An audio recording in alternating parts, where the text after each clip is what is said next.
السلام عليكم حبيبتي، إن شاء الله قاع تكونوا بألف خير. اليوم وصلنا للحلوى البريستيج. الفيديو تاعها قسمناه على 3 تاع الفيديوهات، خاطرش لو كان درته فيديو واحد كان غادي يجي طويل بزاف، وحتى واحد ما يبغي يتفرج فيديوهات طويلة.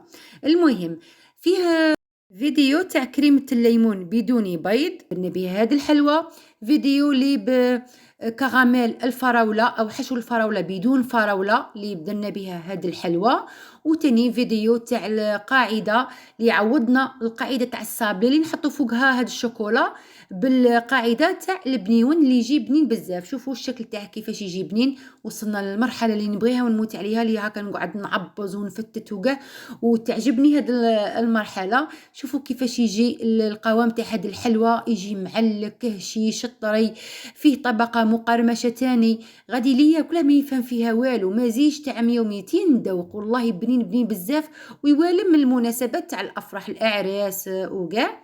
هذا تاع الفراوله تاع كراميل كراميل الفراوله بدون فراوله. شوفوا كيفاش يجي معلك ما شاء الله. نتوما استعملوا اي مول اللي عندكم، يعني ماشي شرط فرط تستعملوا المول هذا اللي شريته وريته لكم في المشتريات تاعي. دوك نبدو بالطبقة المقرمشة. راكم تشوفوا هاد الديول اللي راه في هاد الكيس محكم الإغلاق، والله راه عندي مدة 3 شهور ولا 4. هو في هاد الكيس راني غالقة عليه وراه عادة قاضب القرمشة تاعه، ولكن أنا بغيت نزيد ندخله في الفرن باش يزيد يتقرمش مليح. أنا ما نبغيش نستعمل الفايتين ديجا غالي وما يقعدش مقرمش لمدة طويلة. دخلته في الفرن كيما المورينغ على درجة تاع 80 درجة ولا 70 درجة، المهم باش يزيد يكمل القرمشة تاعه. وخلطته هنايا مع شويه تاع الحشو اللي درنا به القاعده تاع البنيون. تدخلوا في الفيديو دوك تشوفوها، باش ما نديروش غير الديول وحده يجي هكا مقرمش. وغادي باش ما يجيناش حلو بزاف، درت شويه دوبت شويه تاع جلوكوز في كاسرونه وزدت عليه شويه تاع الماء، خاطرش الجلوكوز ما يجيش حلو بزاف كيما العسل او الشوكولا. هنا باللي عدم قرمش بزاف زدت له غير شويه تاع هذا الخليط اللي راكم تشوفوا فيه. خليت الحشو المقرمش بجهه، ودرك غادي نوجد القاعده. كل بول غادي ندير له الذوق واللون تاعه، واحد بالطوبينغ تاع الليمون، واحد بالطوبينغ تاع الفراوله، وواحد غادي نزيدو له الكاكاو. اذا ما كانش طوبينغ استعملوا العطر وفي نفس الوقت ملون. ودرك ندوب الشوكولا. شوفوا كيفاش قطعتها، استعملت شوكولا اولي يعني بالحليب، ماشي نزيدوها الحليب، هي شوكولا اولي ما نضيف لها والو. وكي ندوبوا الشوكولا نقطعوها رقيقه كيما شفتوا باش ما تنحرقناش، ويزيد البول ما يتلمش الماء اللي يكون سخون تاع الحمام المائي. ندهن المول تاع السيليكون المره الاولى وندخله للمجمد، نعاود نخرج المول وندهنه بالشوكولا المره الثانيه. نحاول نغطي كاع هذاك اللي يكون عريان من الشوكولا، ونحاول نركز على هذوك الجوانب اللي من الفوق، باش من بعد كي نبغي نقلع الحبه تاع الحلوى ما تتكسرليش. ان شاء الله تكونوا فهمتوني. شفتوا دوك الجوانب تاع المول، هاد انواع المول اللي نركزوا لهم مليح على الشوكولا من الفوق. بعد ما دهنت هاد الطبقه الثانيه درت بالشوكولا، درت الطبقه المقرمشه تاع الديول وحاولت ندير لها هكا حفره في الوسط. من بعد قلت باش ما تطراليش هاد الطبقه المقرمشه شا ندير ذوبت شويه شوكولا بيضاء وزدتها شويه تاع الزيت، ودرت شغل عازل، دهنت دهنه صغيره تاع شوكولا بيضاء ودرت بها عازل.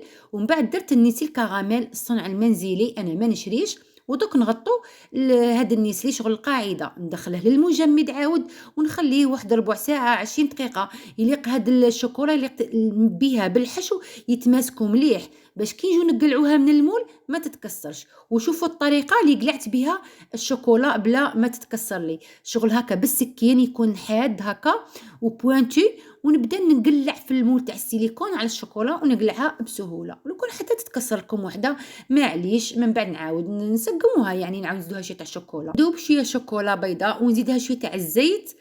غادي نلم بها الخليط تاع البنيون، يعني اللي غادي نديروه قاعده، نزيدوها شويه تاع الزيت باش ما تكونش يابسه هذيك القاعده.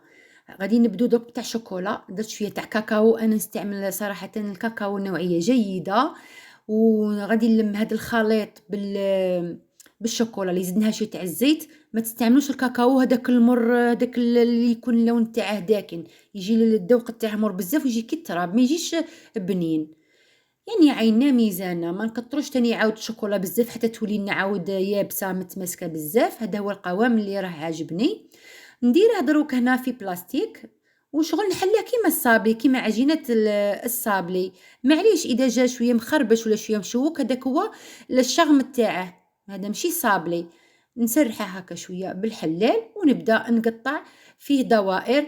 هنا راح لي المقطع، المهم القطّعة تكون شوية كبيرة على هذي الشوكولا، وإذا جا ناعوج معليش هذا بنيون غير بيدينا ونعاود نسقموه شوية. بانت لي نزيناه بهذا التزيين، درت هاكا خطوط بشوكولا، من بعد عاود لونتهم بهذا الملون الغذائي، كسرتهم ودرت لهم هكا شويه ورقه تاع ذهب. ودوك غادي نعاود نديرو بالذوق الليمون. قطعت عاود الشوكولا هاد الصفراء ذوق الليمون بلا ما نحتاجوش نلونوها بملون تاع شوكولا. انا كيفاش غادي ندير؟ غادي ندوب، نسخن الماء في كاسرونه، من بعد نجيبه ونحط فوقه الشوكولا، يعني ما نديرش النار وما يليقش البول يتلامس الماء، ونبدا نحرك حتى تذوب. الجو راه بارد، اذا برد الماء نعاود نسخنه ونعاود نحط فوقه البول تاع الشوكولا هكا باش ما تنحقليش، هي ديجا جايه ثقيله شويه هذا النوع تاع الشوكولا. هنا وريتكم الالوان، عندي لون تاع الملونات تاع الشوكولا الخاصه بالشوكولا، اذا تبغوا تذوبوا الشوكولا وتلونوها تلونوها بالملون. نفس الشيء، دهنت الطبقة الأولى تاع الشوكولا دخلتها للمجمد، عاود دهنت الطبقة الثانية دخلتها للمجمد، درت عاود الحشو المقرمش، ونحاول ندير حفرة في الوسط هكا نسقمه مليح مليح غير بشوية، ما نضغطوش بزاف على الشوكولا باش ما تكسرناش. شفتوا في هذيك الأولى غلط، بلا ما ندير العازل تاع الشوكولا درت كريمة الليمون، معليش نعاودوك نقلعها.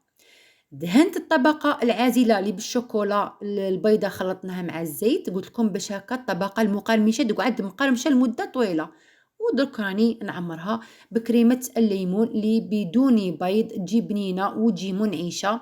نحاول هنا نطلع شوية، ما نديرش غير شوية. دوك هي راهي شوية طرية كريمة الليمون، ماشي كيما النيسلي كراميل. دخلتها للمجمد واحد 5 دقايق، هذا ما كان قد ما تماسكت غير واحد الشوية. ودوك راني نغلق فيها بالشوكولا البيضة، ما نحاولوش هذوك الثقب اللي راه فيها نحاولوا ما نخلوش، نغطوها مليح مليح. هذيك القاعدة نغطوها مليح مليح باش من بعد ما تبداش تسيل لنا منها الحشو.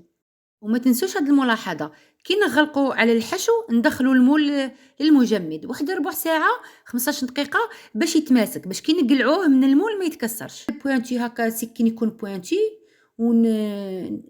شغل نقلع غير النصف تاع المول ماشي كاع، من بعد نقلعها بسهولة. دوك غادي نوجد له القاعدة تاعه، هذاك الحشو تاع البنيون. ادخلوا شوفوا الفيديو باش تفهموا اكثر. درت له شويه تاع توبينغ تاع الليمون وفي نفس الوقت ملون وذوق، وزدته تاني عاود شويه تاع الشوكولا اللي خلطناها مع الزيت باش ما تجيناش يابسه، يعني نفس الطريقه تاع الاولى تاع الشوكولا. هنا غادي نزينهم بهاد الورود اللي كانوا عندي في الدار، شريتهم. شفت فيهم هكا كاسيت لا كولور بالاحمر وفيهم نقطه تاع الاصفر. شوفوا كيفاش جاركم، شفتوه في الاول وريته لكم. دوك غادي نستعمل عاود ذوق الفراوله، هاد الشوكولا اللي تجي ملونه وفيها تاني الذوق. كسرتها رقيقه وغادي نعاود ندوبها نفس الشيء. سخنت الماء حتى وصل درجه الغليان ونحط فوقه البول، المهم البول ما يتلامسش الماء. جاني اللون تاني عاود وردي غامق، عاود شويه كسرت شويه تاع الشوكولا وزدتها معاه حتى ولا لي هاد اللون الوردي الفاتح. نفس الشيء نعاود ندهن الطبقة الأولى ندخلها للمجمد، نعاود ندهن الطبقة الثانية وندخلها للمجمد، ندير الحشو المقرمش وندير هذاك العازل تاع شوكولا بيضاء. ودوك غادي ندير الكراميل تاع الفراولة أو حشو الفراولة بدون فراولة. ادخلوا شوفوا الفيديو باش تفهموا أكثر، باش ما نطولش عليكم الفيديو. شوفوا كيفاش يجي معلك. نغطيه بطبقة تاع شوكولا مليح مليح، نقلعه من المول. له القاعده تاعه اللي بذوق الفراوله واللون تاع الفراوله. نفس الشيء درت لميتها بشوكولا بيضاء اللي زدنا لها شويه تاع الزيت، راني ندير في التوبينغ تاع الفراوله. وعاود غادي عاود نحله. والله شوفوا يا كتلتني ريها بالضحك. انا كي قطعتها هكا دوائر وحطيته فوق الطابله هكا في هذا المنظر قبل ما ندير الحلوه، هي ما كانش تشوف. كي دخلت قالت لي يا ماما غادي ديري لنا الهامبرغر، حسبته كفته من نيتها والله حسبته كفته. شفتوا جا اللون تاع اللحم المفروم. مع السلامه، الى الملتقى مع فيديو اخر.